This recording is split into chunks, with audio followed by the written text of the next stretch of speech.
बस सुनिए मेरी बात सुन लीजिए। वह बहुत से ऐसे लोग हैं, मैं अपनी बात व्यक्तिगत नहीं करता हूं कि मैंने चंदा दिया कि नहीं, आपने दिया कि नहीं, उन्होंने दिया कि नहीं दिया। बहुत से ऐसे लोग हैं जो प्रभु भगवान श्री राम में आस्था रखने वाले हैं। वो अपने एक वक्त की रोटी को काट करके 10 रुपया ही सही उन्होंने दान किया है कि मैं भारतीय जनता पार्टी का सदस्य हूं, मैं कोई दूसरी पार्टी में नहीं हूं। लेकिन फिर भी मैंने अभी आपको कहा कि किसी भी पार्टी की सरकार में अगर कोई अनियमितता और भ्रष्टाचार या गलत हो रहा है तो उसको उजागर करना राष्ट्र सेवा और राष्ट्र हित।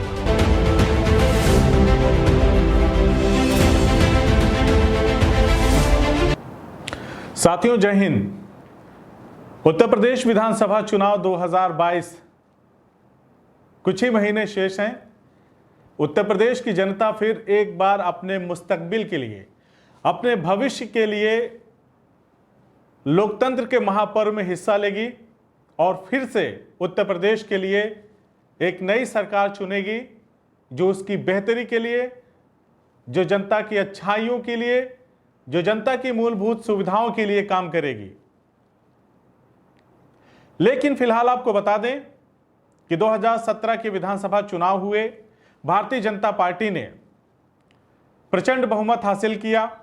योगी आदित्यनाथ को उन्होंने उत्तर प्रदेश का मुख्यमंत्री नियुक्त किया। 5वां साल चल रहा है, मात्र कुछ महीने शेष हैं 2022 के विधानसभा चुनाव में, और हमारा खास कार्यक्रम अग्नि परीक्षा चल रहा है।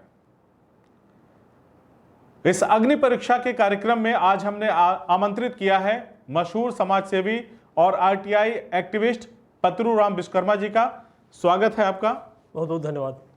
जिनसे आज हम लोग महत्वपूर्ण मुद्दे पे बातचीत करेंगे कि 5 साल का ये जो कार्यकाल पूरा करेगी योगी सरकार, उसका आकलन ये किस तरह से करते हैं, किस तरह से देखते हैं, 5 साल में सरकार ने कैसे काम किया, ये जानना बेहद जरूरी है। तो इस एपिसोड में हमने सरकार के कामकाज को जांचने के लिए या उस पर बातचीत करने के लिए, अब आप सोच रहे होंगे कि एक समाज सेवी के नजरिए का क्या मायने है, तो आपको बता दूं कि ये बेहद जरूरी है।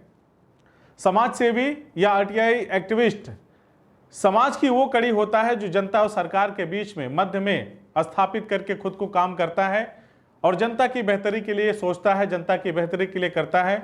अगर उसे कहीं गलत दिखता है तो गलत कहता है, उसे सही लगता है तो सही कहता है।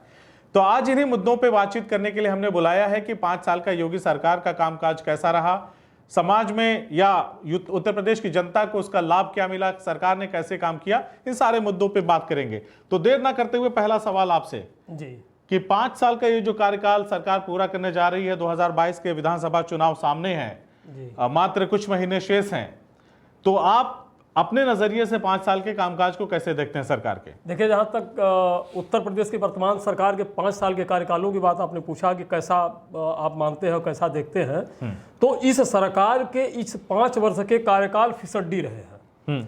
विकास का कोई काम नहीं, नहीं दलित और पिछड़ों की जहां तक बात आ जाएगी, भाई मैं पिछड़ी जात से बिलोंग करता हूं तो पिछड़ी के बारे में जरूर सोचूंगा। सारे लोग सोचते हैं तो मेरा भी सोचना व्यवस्था है। मैं अपने लिए नहीं, पूरे समाज के पिछड़ी जात के बारे में भी सोचूंगा और दलित के बारे में भी सोचूंगा और सामान्य के बारे में भी सोचूंगा। जहां तक पिछड़ी जाति और दलित की बात आती है, आज तक सरकार ने कोई ऐसा काम नहीं किया है जिससे पिछड़ी जाति और दलित को लाभ मिले। क्योंकि पिछली सरकार का जो गठन हुआ, पिछली सरकार जितनी सीटें जीती और जितनी सीटें प्राप्त की उत्तर प्रदेश में, यह मान लीजिए और यह सत्य है, कटु सत्य है कि पिछड़ी जाति अन्य पिछड़ा वर्ग के सहयोग से ही इनको इतनी भारी प्रचंड बहुमत मिली थी। आप अल्पसंख्यकों को बीच में छोड़ के बात कर रहे हैं, तो क्या? मैंने अल्पसंख्यकों को छोड़ा नहीं है, मैंने अल्पसंख्यकों को भी जोड़ के चला है। और जहां तक सवाल रहा अल्पसंख्यक का, अल्पसंख्यक भी बीजेपी के साथ रहे। हालांकि बीजेपी बार बार कहती है कि अल्पसंख्यक मेरे साथ नहीं है, फिर भी अल्पसंख्यक भी इनके साथ रहे हैं और अल्पसंख्यक थे। तो पिछड़े जो ये सरकार के 5 साल के कार्यकाल बीते हैं, इसमें सरकार जीरो रही है। जैसा कि उत्तर प्रदेश के साथ साथ कई प्रदेशों में बीजेपी की सरकार है। अब कई प्रदेशों को छोड़ दिया जाए तो केंद्र में भी हमारी बीजेपी की सरकार है। केंद्र सरकार में जब यही माननीय प्रधानमंत्री महोदय जी जब भी कई भाषण देते थे, 2 करोड़ लोगों को नौकरी दूंगा, वह 2 करोड़ नौकरी कहां गई? आज तक तो 2 करोड़ क्या, मैं तो समझता हूं 2 लाख भी नहीं मिल पाई है। तो ये प्रदेश की बात होती है, प्रदेश की बात कर रहा हूं मैं, प्रदेश की बात कर रहा हूं अपने। तो कहीं से भी अगर देखा जाए तो सरकार का कोई कार्य बेहतर नहीं रहा है। एक चीज मेरे देखने में आया है, जो अच्छा हो या गलत हो, मैं अपनी नजरिया इस पर प्रस्तुत करता हूं कि इस सरकार ने अपराधियों का जो ध्वस्तीकरण शुरू किया है, उनकी जमीनों को कब्जा करना शुरू किया है, वो तो ठीक है, बढ़िया है, होना भी चाहिए। लेकिन मैं एक प्रश्न सरकार पे जरूर उठाऊंगा कि यही पूर्वांचल के माफिया डॉन रहे ब्रिजेश सिंह भी रहे हैं। ब्रिजेश सिंह की कोई संपत्ति अगर सरकार ने गिराई हो, ध्वस्त की हो, कब्जा की हो, तो जरा सा मुझे भी आईना दिखा दे, मैं भी देख लूं। तो कहीं ना कहीं सरकार, जो सरकार में लोग जुड़े हुए हैं, उनके खिलाफ कोई कार्यवाही नहीं, और जो लोग सरकार से हट के हैं उनके खिलाफ एकदम प्रतिद्वंदता की भावना से भी कार्य हो रहा है। ये है उनके कार्यकाल, बाकी कोई कार्यकाल इनका दिख नहीं रहा। विकास और जैसे औद्योगिक निवेश की बात कुछ होती भी नहीं है। तो सरकार तो दावा करते, तमाम मीडिया चैनल कहते हैं देश में योगी नंबर 1 पर हैं। भाई मीडिया, हम तो ये कहते हैं तो रवीश कुमार भी अभी तमाम खबरें चला रहे हैं, देखो लोग रवीश कुमार के चैनल को, तो वो मीडिया नहीं है। मीडिया तो तमाम है, अभी तो तमाम खबरें आ रही हैं। मैं तो देख रहा हूं कि अब मीडिया भी बोलना शुरू कर दी है कि यूपी में कोई काम नहीं हुआ, विकास का कोई जमीनी तमाम सत्ता नहीं चीजें है। योगी आदित्यनाथ ने शुरू की थी जब वो मुख्यमंत्री बने थे। जी। एंटी भूमाफिया, एंटी रोमियो, तमाम तरह के भी हाल ही में मिशन शक्ति महिलाओं के लिए बहुत सारी योजनाएं हैं। तो हाँ क्या बिल्कुल बिल्कुल बिल्कुल, आपने जो कहा है एंटी भूमाफिया, एंटी भूमाफिया में अगर सरकार गिनना चाहे तो मैं एक तरफ से गिना दूंगा कि अभी भी हर ग्राम सभाओं में पोखरी, भीटा, खलिहान, घूरगड्ढा, सौरिहान, जो प्रिंसिपल की जमीन 132 लैंड की जमीन होती है, उस पर भी आज भी कब्जाधारियों का कब्जा बना हुआ, उसको सरकार ने खाली नहीं करा पाई है। दूसरी चीज एंटी रोमियो, आज जितना ही सरकार में महिलाओं के साथ अत्याचार, बलात्कार, छेड़खानी हो रहा है, क्या यह बंद हो गया है? एंटी रोमियो, एंटी भूमि का जो भी बनाया गया स्कोप, ये कहीं अगर समाप्त हो गया हो तो हम मान लें कि ये सफल रहा है। कहां सफल रहा है? सरकार दावा करती है जैसे 69,000 शिक्षक भर्ती का मामला हो या अन्य तरीके से तमाम घोटाला उसमें है, तमाम फर्जीवाड़ा है, हम कैसे मान लें? अभी तो तमाम लोग धरना प्रदर्शन तमाम चीज कर रहे हैं, उसमें भी तो फर्जीवाड़ा पकड़ा। सरकार ने भी यह माना है, लोकसभा आयुक्त जो नियुक्ति हुई है उसमें यह माना गया कि हाँ इस नियुक्ति में धांधली हुई है। हम कैसे पारदर्शिता मान लें? हम तो नहीं मानते हैं। चलिए, दूसरा सवाल है मेरा, यानी कि आप जो मेरा पहला सवाल था, आप 5 साल के जो ये पूरे करने वाली सरकार, उसके कामकाज से संतुष्ट नहीं? बिल्कुल संतुष्ट नहीं हूं। जनता की बात करें तो जनता भी नहीं संतुष्ट है। अगर बिल्कुल कहा जनता संतुष्ट है, उसी जनता में तो मैं भी हूं। और दूसरी चीज देख लें, एक चीज मैं और कहना चाहूंगा, किसी भी सरकार की, भाई मैं एक सामाजिक कार्यकर्ता हूं, किसी भी सरकार के अंदर की कमियों को उजागर करना और जनता के सामने जनहित में रखना, यह सबसे बड़ी राष्ट्र सेवा है। सरकार भले न माने, लेकिन मैं मानता हूं कि किसी भी सरकार की कमियों को उजागर करना सबसे बड़ा राष्ट्र सेवा है। इसलिए मैं उजागर करता हूं, अपने आरटीआई के माध्यम से उजागर करता रहता हूं। लेकिन जैसे अभी दूसरी वेव कोरोना की लगभग समाप्ति पे है जी, और उस दौरान अभी योगी आदित्यनाथ कोरोना पॉजिटिव भी हुए थे, उसके बाद सही होने के तत्काल बाद तमाम जिलों में गए, दौरे किए, उन्होंने स्वास्थ्य व्यवस्थाओं का जायजा लिया। लोगों का कहना था कि कोरोना से निपटने में योगी सरकार ने अच्छी चलो ठीक है, हम आपकी बात अगर मान भी लेते हैं तो आप ये बताएं कि जब पहली लहर कोरोना की आई थी, शुरुआत हुआ कोरोना का, और सर्वप्रथम लॉकडाउन पिछले वर्ष शुरू हुआ, कोविड-19 जिसको नाम रख दिया गया, लेकिन 2020 में मेरे ख्याल से मार्च और से लॉकडाउन शुरू हो गया। तो जब लॉकडाउन शुरू हुआ और सरकार ने यह मान लिया कि कोरोना एक बहुत बड़ी महामारी है, तो सरकार को सारे हॉस्पिटलों की व्यवस्था को सुदृढ़ कर देनी चाहिए थी। अगर योगी सरकार ने बहुत अच्छी व्यवस्था किया तो ऑक्सीजन लापता, लोग ऑक्सीजन के अभाव में मर रहे हैं, हॉस्पिटल में बेड नहीं मिल रहा है, लोग गेट पे मर रहे हैं। अगर किसी द्वारा अगर उनको ऑक्सीजन उपलब्ध करा दिया गया, मैं तमाम खबरों में देखा हूं, तो ऑक्सीजन उपलब्ध कराने वाले के खिलाफ हॉस्पिटल वालों ने एफआईआर दर्ज करा दिया है। ये क्या है? अच्छा है। दूसरी चीज, आप बात करते हैं कि बहुत अच्छा व्यवस्था योगी जी ने किया है। माननीय मुख्यमंत्री योगी आदित्यनाथ जी क्या व्यवस्था की है? हिंदुत्व की बात करने वाली हिंदुत्व की पार्टी भारतीय जनता पार्टी, हिंदुओं की लाशों को, कोरोना में मरने वालों को दफना दिया गया कि कोई देखे ना। बताइए, हिंदू का तो अंतिम संस्कार विधि विधान से होना चाहिए। बीच में आपको रोकना चाहूंगा। बिल्कुल। बात यहाँ ऐसे थी कि कुछ लोग अपने परिजनों की बॉडी को छोड़ के भाग जा रहे थे जी। अचानक से किसी को अंदेशा नहीं था, लाशें इतनी ज्यादा हो गई या स्थिति इतनी भयावह हो गई कि सब कुछ तरीके से करा पाना संभव नहीं था। नहीं, देखिए एक चीज ये भी कहूंगा कि सरकार को जब पहली बार, मैंने अभी यही एक बार कहा है कि सरकार को जब यह जान चुकी थी कि कोरोना महामारी बहुत बड़ी महामारी है, बहुत बड़ी बीमारी है, इसको कंट्रोल कर पाना कठिन है, तो उसकी व्यवस्था तो शुरू से करनी चाहिए, पिछले वर्ष से ही शुरू कर देनी चाहिए थी। अच्छा, वहां गलती तो 2019 में कोरोना शुरू हुआ, सरकार थोड़ी सी गलती की, लेकिन 20 में जब 2020 में लॉकडाउन लगा तो सरकार को ये पता चल गया कि कोरोना बहुत बड़ी बीमारी है, तो इसको अस्पतालों को सुदृढ़ अगर कर दिया गया होता, जो ऑक्सीजन प्लांट की आज बात किया जा रहा है उस समय कर दिया गया होता, हॉस्पिटलों में बेडों की संख्या बढ़ा दी गई होती, हॉस्पिटलों में तकनीकी व्यवस्था बढ़ा दी गई होती, तो शायद इस तरह की मृत्यु दर बढ़ती नहीं बल्कि घट जाती। दूसरी चीज कि लोग क्यों भागे, जब इतनी बड़ी महामारी फैल गई और इतने लोग मरने लगे, मैं अभी बताने के इसी में बता रहा हूं। मैं आपको बीच में रोकूंगा, जैसे आप यहाँ पे जैसे तो वैश्विक महामारी है कोरोना, है ना जी। और ये पूरे देश में थी, हमारे पूरे देश में थी जी। कहा जाता है दिल्ली के मुख्यमंत्री के बारे में कुछ कह पाना, मतलब जैसे पढ़ाई लिखाई को लेकर के, उनके जो गवर्नेंस है, गुड गवर्नेंस की बात की जाती है, तो वहां पर भी तो इस तरह की चीजें देखने को आ गई थी, तो फिर अकेला यूपी को ही सारा जिम्मेदार ठहराना। देखिए दिल्ली की बात अगर आपने किया तो दिल्ली भी केंद्र शासित राज्य है, दिल्ली कोई स्वतंत्र राज्य नहीं है, दिल्ली कोई स्वतंत्र राज्य नहीं है, केंद्र के अधीन सारी व्यवस्था केंद्र के तहत ही हो पाएगी। सिर्फ पुलिसिंग की व्यवस्था वहां पे केंद्र के, ठीक है, लेकिन जब व्यवस्थाएं किसी भी चीज की होंगी तो पूरे प्रदेश में, पूरे देश में एक साथ तो होगी। ये तो कोई एक जिले की बीमारी तो थी नहीं, ये तो पूरे भारत में फैला है, विदेशों में भी फैला है। कहने का मतलब है केंद्र सरकार द्वारा सारी व्यवस्थाओं को ये देखा जाना चाहिए। बिल्कुल देखा जाना चाहिए, केंद्र नहीं देखेगा देखेगा कौन, हम तो सारे प्रदेश तो उनके अधीन हैं। दूसरी चीज, जहां तक लाशों की संख्या बढ़ने की और लोग छोड़कर शवों को क्यों भागे, जब श्मशान घाट पर जहां सौदा होता है वहां जब नंबर लगेगा, समय लेना पड़ेगा, तो लोगों की व्यवस्था है। मैं बताऊं, मैं 2 मई को गाजीपुर में, मेरे ननिया ससुर एक्सपायर हुए थे, 117 वर्षीय थे, अपनी मौत से मरे थे, उनको कोई बीमारी नहीं थी। मैं उनका अंतिम संस्कार करने के लिए दोहरी घाट गया था। दोहरी घाट की स्थिति में बताऊं, मैं तो वीडियो बनाया था लेकिन मैंने कहीं उसको सोशल मीडिया पे नहीं डाला है। उस जगह वहां की भयावह स्थिति यह थी कि लाशों का ढेर और कहीं जरा सा जगह नहीं था कि लोग लागों को अग्नि देने, शवों को अग्नि देने के बाद, अग्नि लगाने के बाद वहां खड़ा हो सके। इतनी ज्यादा से ज्यादा 5 फीट की गैपिंग पर शवों का चिता रोपण किया गया था, उस पर शवें रखी गई थी, लाशें जल रही थी और लोग भाग भाग कर लगभग 200 मीटर की दूरी पर खड़ा होते थे कि वह जो प्रदूषण है लोगों को परेशान न करे और तमाम बीमारियां न फैले।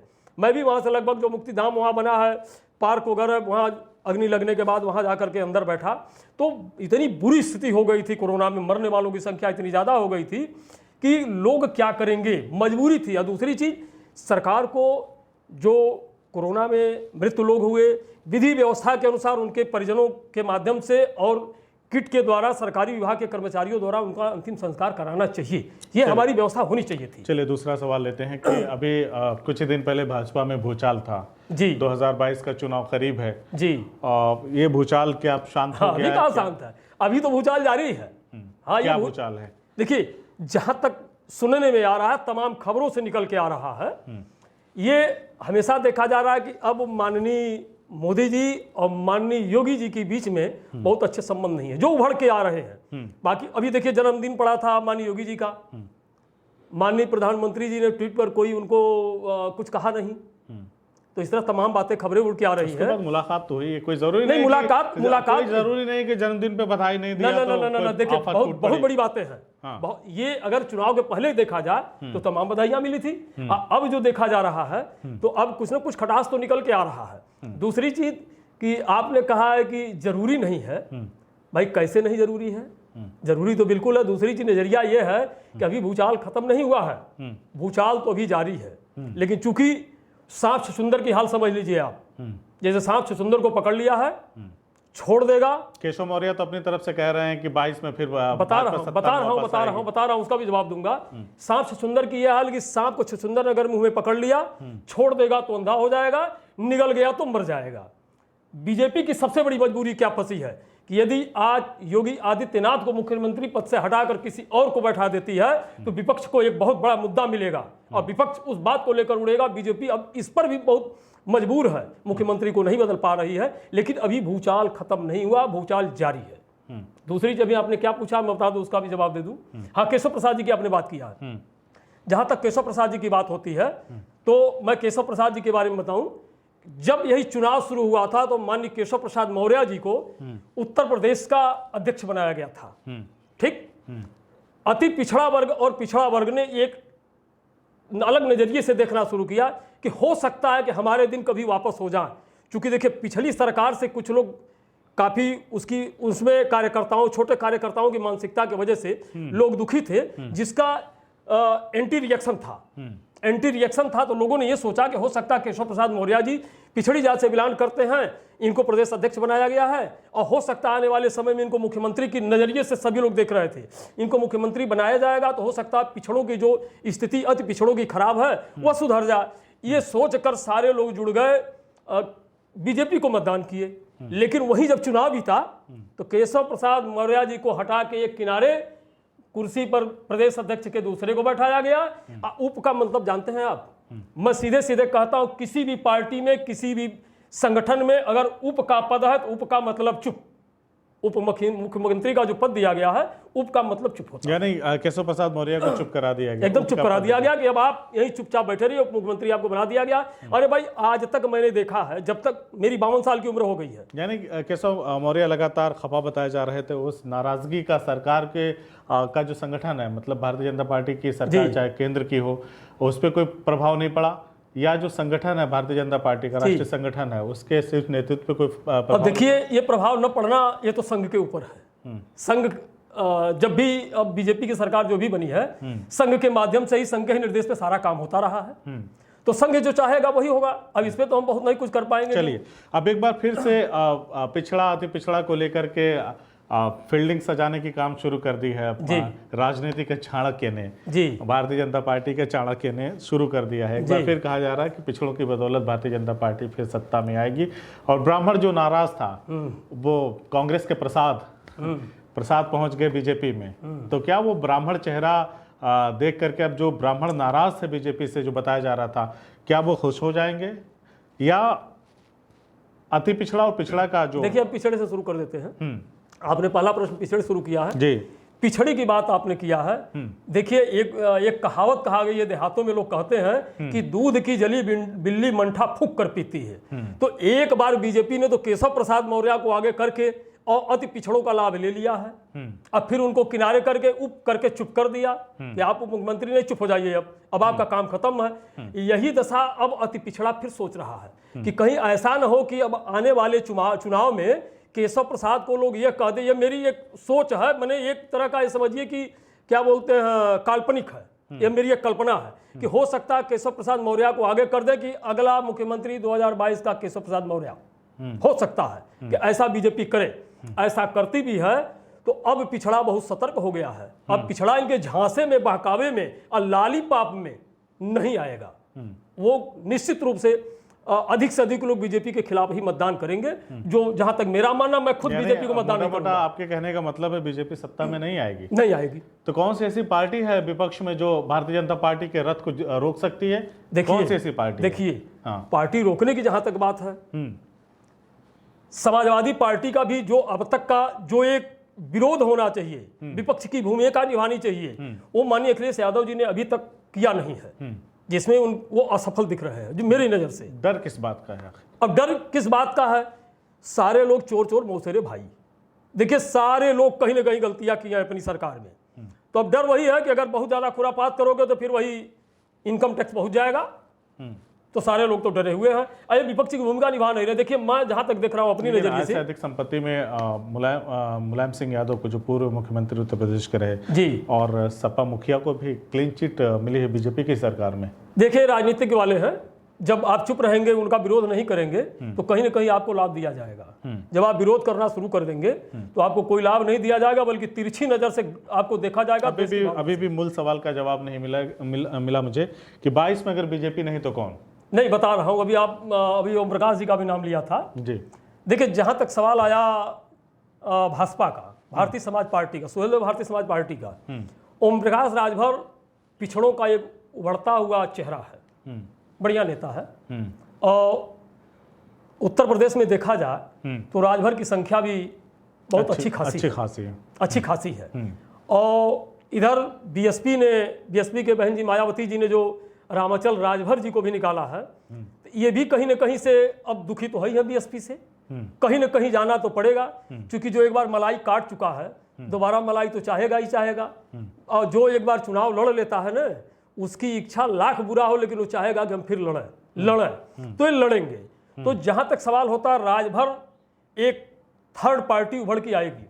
और राजभर समाज, ओम प्रकाश राजभर जी बहुत अच्छे लीडर भी हैं, मैं कहता हूं, मेरा मानना कि अच्छे लीडर है, क्योंकि बीजेपी में होते हुए भी बीजेपी की कमियों को जितनी बुलंदी पर उन्होंने उठाया, जितने अच्छे से उठाया। लेकिन एक बात मैं बीच में आपको रोकना चाहता हूं, ओम प्रकाश राजभर की राजनीति मौका पर राजनेता के तौर पे अभी तक दिखी है, लोगों का ऐसा कहना है।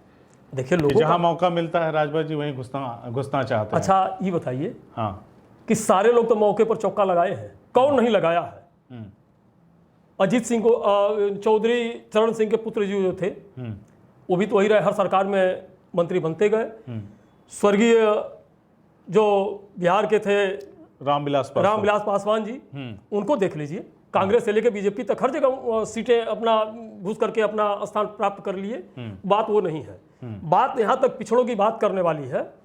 जहाँ तक पिछड़ी जाति का मामला है, पिछड़ी जाति में अगर देखा जाए तो मैंने कहा ना कि राजभर की संख्या बहुत अच्छी खासी है उत्तर प्रदेश में, और ओम प्रकाश राजभर जी के साथ है भी, इसमें कोई संदेह नहीं है। कौन सी पार्टी सत्ता में आपको क्या लगता है आएगी? देखिए, सत्ता में कोई पार्टी पूर्ण बहुमत के साथ तो नहीं आएगी, मेरा जहां तक मानना है। लेकिन यह मान के चलिए कि ओम प्रकाश राजभर अगर कहीं भी रहेंगे, अकेले भी चुनाव लड़ें या किसी के साथ रहें, तो ये सरकार बनाने में और बिगाड़ने में बहुत बड़ी भूमिका निभाएंगे। यानी आपके पास ट्रम्प कार्ड साबित होंगे। एकदम साबित होंगे। ये सरकार को बनाने और बिगाड़ने में अहम भूमिका निभाएंगे और इनका बहुत बड़ा रोल होगा। और सरकार पूर्ण बहुमत की नहीं बनेगी, जब भी बनेगी तो समर्थन की ही सरकार बनेगी, ये मेरा अपना व्यक्तिगत मानना है। हाँ, एक और बहुत ही महत्वपूर्ण सवाल है अल्पसंख्यकों को लेकर के। कहा जाता है कि वो किसी भी पार्टी को सत्ता में लाने के लिए बहुत महत्वपूर्ण रोल अदा करता है जी। AIMIM भी इस बार उत्तर प्रदेश में मजबूती के साथ दखल देने के फिराक में है, और कहा जा रहा है कि मुसलमान सपा से भी नाराज़ है, मुस्लिमों के लिए कुछ खास नहीं किया है सपा ने। तो क्या लगता है आपको कि ये सारी चीज़ें कहीं खेल ना खराब करते हैं?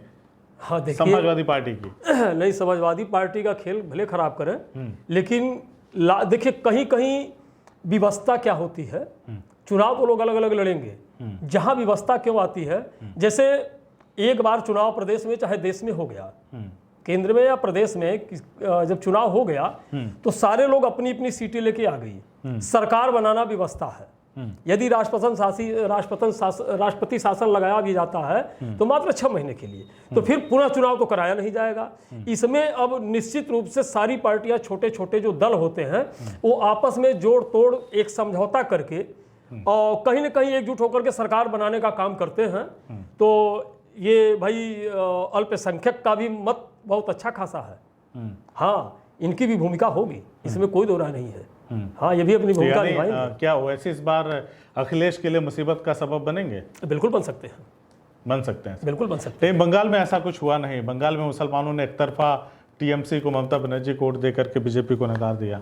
भाई देखिए, फिर भी तो लोगों का ऐसा अंदेशा होता है ना, क्योंकि लोग अक्सर, कुछ लोग हैं ऐसे जो बी टीम का इल्जाम लगाते हैं, कहते हैं कि मुसलमानों को बांट करके ये भाजपा को सत्ता में लेके चले आते हैं। अच्छा ये बताइए, ऐसे आरोप लगते हैं ना, इस पर क्या कहना है? देखिए, आरोप की बात जहां तक है कि अल्पसंख्यक को तो बीजेपी भी काट के चलती है, बीजेपी भी उनके खिलाफ बोलती रहती है, समाजवादी वोट लेती है, उनका मतदान करा लेती है, उनसे उनके मतों का प्रयोग करती है, ले लेती है, लेकिन लेने के बाद उनके हित का कोई काम नहीं की। BSP भी वही रहा है, जब चुनाव आता है तो सारे लोग एक ही बात अपना बोलते हैं, लाली पाप वाला काम शुरू कर देते हैं। चुनाव बीत गया तो जाओ भैया, जहां जाना हो हम करेंगे, अपने मन की करेंगे।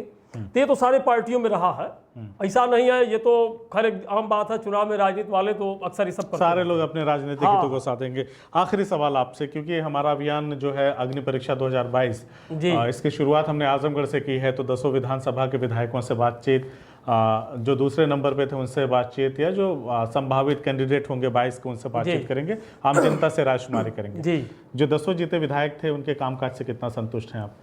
क्या देखिए, मैं तो किसी विधायक के कार्यकाल से संतुष्ट नहीं हूँ। यहाँ आजमगढ़ जिला में तो मान लिया जाए कि कहीं कोई काम नहीं, और काम क्या है अब देख लीजिए। तो यही अगर आधे घंटे बारिश हो जाए तो सिधारी शंकर जी का तिराहा बहुत करीब यहाँ से है, कम से कम 1 बित्ता 8 इंच पानी रोड पे लग जाता है, पानी निकलने तक की व्यवस्था नहीं है, पानी जाम हो जाता है, यात्री परेशान हो। तो सरकार से या जो क्षेत्रीय विधायक या क्षेत्रीय सांसद होते हैं उनसे सारे लोगों की उम्मीद सिर्फ 2 ही 3 होती है। पहली बात, रोड नाली व्यवस्था हो जाए और बिजली की व्यवस्था हो जाए, लोगों के स्वास्थ्य की व्यवस्था सही हो, गांव के रास्ते जो हो वो सुदृढ़ हो जाए। जनता और क्या चाहेगी, बस इतने की चाहत जनता को है, लेकिन वो भी पूरा नहीं हो पाता है। दूसरी बात एक चीज़ और है कि यहाँ जनपद की स्थिति तो मैंने बता ही दिया कि यहाँ कोई बहुत अच्छी व्यवस्था नहीं है। किसी भी सांसद विधायक के कार्यों को देखा जाए तो संतुष्टता नहीं नजर आ रही, जितना तक मेरा। अभी जैसे बात किया जाए कोरोना की, गुड्डू जमाली, शाह आलम गुड्डू जमाली मुबारकपुर विधानसभा के विधायक बसपा से, उन्होंने देखिए सिलेंडर वगैरह मुबारकपुर क्षेत्र से जो गुड्डू जमाली जी जो हैं, इन्होंने जनहित का काम किया है, नकारा नहीं जा सकता। जो किया है उसको कहा जाएगा कि बिल्कुल किए हैं और अच्छा काम किया है। अन्य वो विधायक जिन्होंने अपनी विधायक निधि से पैसे दिए हैं, देखिए अंतिम ये सब हुआ है, जो कुछ भी हुआ है सब आप अगर उठा के देखेंगे तो लास्ट स्थिति, लास्ट स्टेज में दिया गया है। अगर ये जिस समय भयावह स्थिति आई थी उस समय सारे लोग, अगर हमारे जो भी विधायक मान्य लोग हैं 200 विधानसभा के, अगर ये लोग थोड़ा थोड़ा सा सहयोग किए होते, जो शुरू इस दौर में ऑक्सीजन की कमी थी वो कमियां न हुई होती, जिले में इतनी मौत नहीं हुई होती। लेकिन ये सारा चीज़ अंतिम दौर में किया गया है। पहली बात की देख लीजिए, हॉस्पिटल चाहे नेतागढ़ जो भी है ये कैद हो गए तो अपने आप को भूमिगत कर लिए थे, कोई बाहर निकलना, किसी से मिलने का काम तो कतई नहीं किया है। अंतिम में जब महामारी धीरे धीरे समाप्ति की कगार पे दूसरा दौर चल रहा था तो लोगों ने सिलेंडर दिया है, फलान किया है, ढकान किया है, कुछ अपना पैसा भी डोनेट किया है।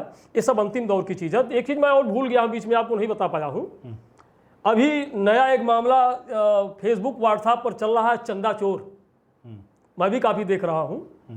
अभी मैं खबर देख रहा था, कल रवीश कुमार की खबर थी, व्हाट्सएप पे आया हुआ था, तो उसमें देखा गया है कि जो जमीन, जो भूमि पहले जो है कि एग्रीमेंट हुई थी किसी को, 10 मिनट पहले रजिस्ट्री होती है या 5 मिनट पहले, और फिर 5 या 10 मिनट के बाद राम जन्मभूमि ट्रस्ट को की जाती है। गवाह दोनों वही है, जो इसमें है वही गवाह उसमें भी है, और 9 गुना कीमत बढ़ जाती है। 2 करोड़ की भूमि को 18 करोड़ में बेच दिया जाता है, जिसमें माननीय चंपत राय जी का भी नाम आया है और मेयर साहब को उनका भी नाम आया है। और चंपत राय जी का भी बयान उसमें मैंने देखा है कि उन्होंने कहा कि मेरे ऊपर तो गांधी को मारने के भी आरोप लगते थे। तो इनके इस तरह के वक्तव्यों से बड़ी खिन्नता महसूस हो रही है कि हिंदुत्ववादी लोग, जो हिंदू की बात करने वाले लोग हैं, प्रभु श्री राम की आस्था, पूरे देश के हिंदुओं की आस्था प्रभु श्री राम पे है, तो प्रभु भगवान श्री राम को भी जो लोगों ने नहीं छोड़ा, सोचने की बात है 2 करोड़ की जमीन और 18 करोड़ में बिक रही है, वही गवाह है। तो कम से कम हम कहते हैं कि आपको ये तो कहना चाहिए बेचने वाले को, करिए भैया अभी 2 करोड़ में जमीन खरीदी गई है और तुम 18 करोड़ में बेच रहे हो, कितना जमीन का रेशियो बढ़ गया है। अगर बढ़ा भी है तो मंदिर के लिए जा रही है जमीन, तो कम से कम इस बात को सोच समझ के ऐसा करना चाहिए।